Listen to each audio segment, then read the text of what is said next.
तो हेलो बच्चों। तो आज हम लोग इस वीडियो के थ्रू एंगल्स से रिलेटेड सारे कन्फ्यूजन सारे डाउट्स दूर करेंगे, जिससे आगे आने वाले क्वेश्चंस में किसी भी एंगल्स का यूज़ हो तो हमको उसमें कन्फ्यूजन ना हो। ठीक है। तो अब ये जब हम लोग आइंस्टाइन एंगल चैप्टर पढ़ते हैं तो हमको ये फिगर हमेशा दिखाई पड़ता है जो कन्फ्यूजिंग होता है कि कौन सा एंगल वर्टिकली अपोजिट है, कौन सा एंगल कोइंटीरियर है, कौन सा एंगल करेस्पॉन्डिंग है, कौन सा लीनियर पेयर बना रहा है। तो आज हम लोग इस वीडियो में एंगल्स रिलेटेड सारे कन्फ्यूजन, एंगल मतलब कन्फ्यूजन नहीं, नो कन्फ्यूजन, तो हम लोग सारे कन्फ्यूजन देखेंगे। ठीक है। तो ये दो लाइन है हमारे पास पैरेलल, एक एल एक एम। हमने इस पर एक ट्रांसवर्सल खींच दी। ये लाइन काट रही है, अगर ये काटते हुए जाती है दो पैरेलल लाइन को तो इसको ट्रांसवर्सल कहते हैं।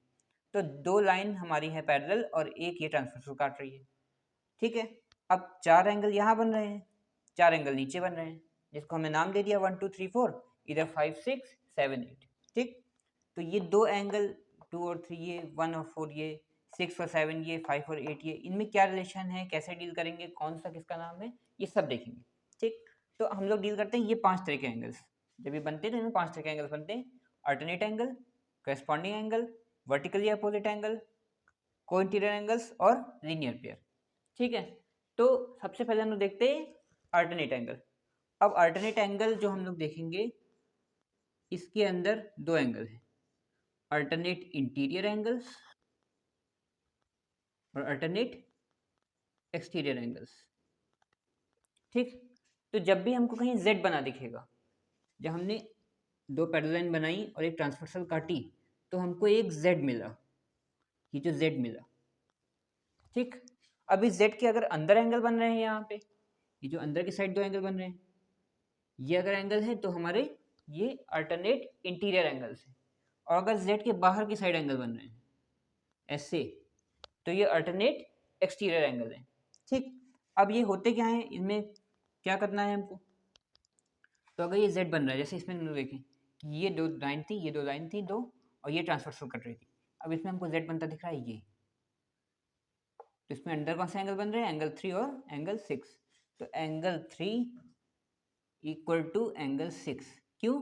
क्योंकि ये अल्टरनेट इंटीरियर एंगल्स हैं।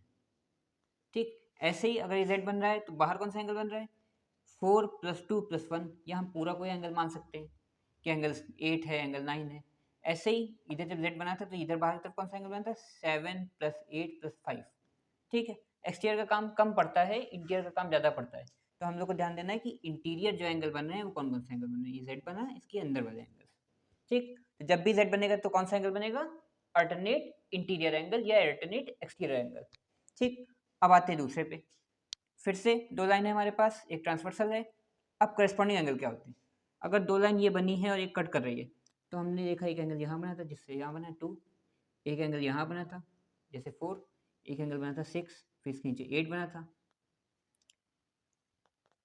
तो अगर हम ट्रांसवर्सल के एक साइड, चाहे इस साइड चाहे उस साइड, जब डील करें तो इस साइड देखो हमको चार एंगल मिले, हमने किसी भी एक एंगल को ले लिया, जैसे हमने 2 को ले लिया, तो 2 के बाद डायरेक्ट बना है 4, 4 के बाद बना है 6, तो 2 के बाद हमने 4 को जंप किया और 6 पे आ गए।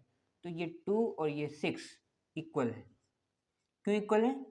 क्योंकि ये करस्पॉन्डिंग एंगल है। करस्पॉन्डिंग एंगल क्या होते हैं कि ये जो हमारे पैरेलल लाइन बनी है, इस पर ट्रांसवर्सल बनी, उस पर जो एक ही साइड पे चार एंगल बन रहे हैं, उनमें से दो का पेयर जब हम एक जंप करके आएंगे, जैसे ये 1 था, इसको जंप किया 2 पे आ गए, ऐसे ही इसमें 2 था, 4 को जंप किया 6 पे आ गए। ठीक। ऐसे ही अगर नीचे से हम लोग काउंट करें तो 8 लिया, फिर इसके बाद कौन सा जंप करेंगे, 6, 6 जंप करने के बाद 4 पे आ गए। ठीक। ये इसी साइड नहीं है, इस साइड भी है। अगर इस साइड देखें तो एंगल 1, फिर एंगल 3 को जंप किया एंगल 5, ऐसे ही एंगल 7, फिर एंगल 5 को जंप किया एंगल 3। ठीक। Angle 1 equal to angle 5, angle 3 equal to angle 7। तो ये हमारे हो गए करस्पॉन्डिंग एंगल। करस्पॉन्डिंग एंगल क्या होते हैं, अब तो नहीं बोलेंगे ना, एक एंगल छोड़ के एंगल 2, फिर एक एंगल छोड़ के एंगल 6, एंगल 4, एक एंगल छोड़ के एंगल 8। ठीक। ये हमारे दो एंगल कंप्लीट हो गए। अब आते हैं तीसरे पे, जो है वर्टिकली अपोजिट एंगल।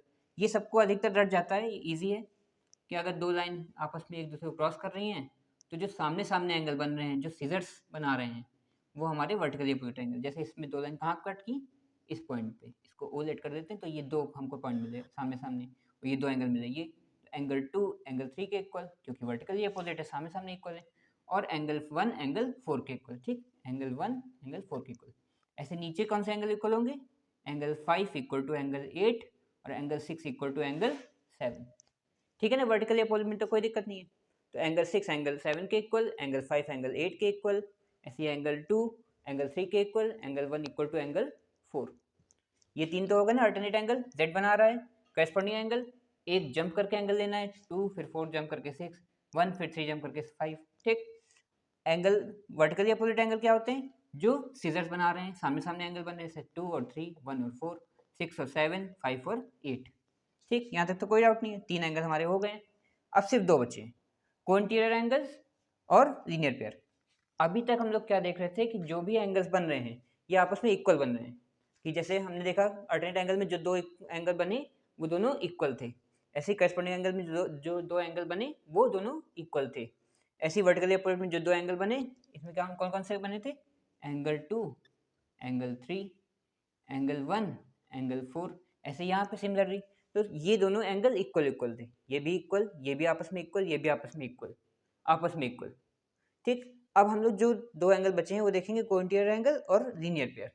इसमें क्या होता है, ये जो लाइन हमारी ट्रांसवर्सल बनी है इसके इस साइड या उस साइड किसी भी एक साइड हम लोग जब डील करेंगे तो इस साइड के जो दो पेयर बन रहे हैं जो हमारी पैरेलल लाइन है उनके साथ जो एंगल बना रहे हैं, जैसे ये पैरेलल लाइन एम है, ये एल है, इसके साथ जो एंगल एक बना ये 4, ये कौन सा बना 6, ये आपस में जब कोई रिलेशन डील करेंगे तो वो होगा करेस्पॉन्डिंग एंगल, कि angle 4 plus angle 6 equal to 180 degree. Equal नहीं होंगे, इन दोनों का सम 180 है, लीनियर पेयर। लीनियर पेयर ये बन रहे हैं लेकिन इनका भी सम 180 है, इसको हम लोग लीनियर पेयर ना कह के कहेंगे को इंटीरियर एंगल्स, एक तरफ पे इंटीरियर एंगल हैं। ऐसे ही इस साइड कौन सा को इंटीरियर बनेगा, एंगल 5 और एंगल 3, जैसे ये एंगल 3 लिखा है एंगल 5 लिखा है, इन दोनों का सम कितना बनेगा 180 डिग्री। ठीक, लीनियर पेयर और जो हमारे को इंटीरियर है इसमें इतना ही फर्क है कि लीनियर पेयर एक साथ बनते हैं, को इंटीरियर अलग अलग बनते हैं। तो लीनियर पेयर समझ में आ गया, को इंटीरियर ये है, को इंटीरियर का मतलब दो पैरेलल लाइन एक साइड पे पैरेलल लाइन के साथ जो एंगल बन रहे हैं उनका सम 180 डिग्री। ठीक, लीनियर पेयर भी ऐसा ही है, 180 बनाता है, लेकिन बस ये एक लाइन पे बनता है, ये एक लाइन है, इस पे कोई हमने दूसरी लाइन बनाई, अब यहाँ पे जो दो एंगल बनेंगे ये 180 डिग्री के। हमको पता है ये स्ट्रेट लाइन है, स्ट्रेट लाइन एंगल कितने डिग्री का होता है 180 डिग्री का। तो अगर हम इस पे कितने भी एंगल्स बना दें इस स्ट्रेट लाइन पे, अगर मैं इसको रब करूँ तो हम इस स्ट्रेट लाइन पे कितने भी एंगल्स ड्रॉ कर दें सबका सम कितना होगा 180 डिग्री। ऐसे ही हमने एक ही ट्रांसवर्सल खींची, एक ही पॉइंट पे कट किया तो दो एंगल बने, इन दोनों का सम कितना होगा 180 डिग्री। तो ये तो इजी है, इसी को हम लोग कहते हैं लीनियर पेयर। ठीक है, तो ये थे हमारे 5 तरह के एंगल्स जो आपके लाइन्स एंड एंगल्स चैप्टर में और आगे आने वाले चैप्टर्स में भी डील होते हैं, जो हमेशा कंफ्यूज करते हैं। तो हम लोग समझ में आ गया, ये alternative interior angle, corresponding angle, vertically opposite angle, को इंटीरियर एंगल और लीनियर पेयर।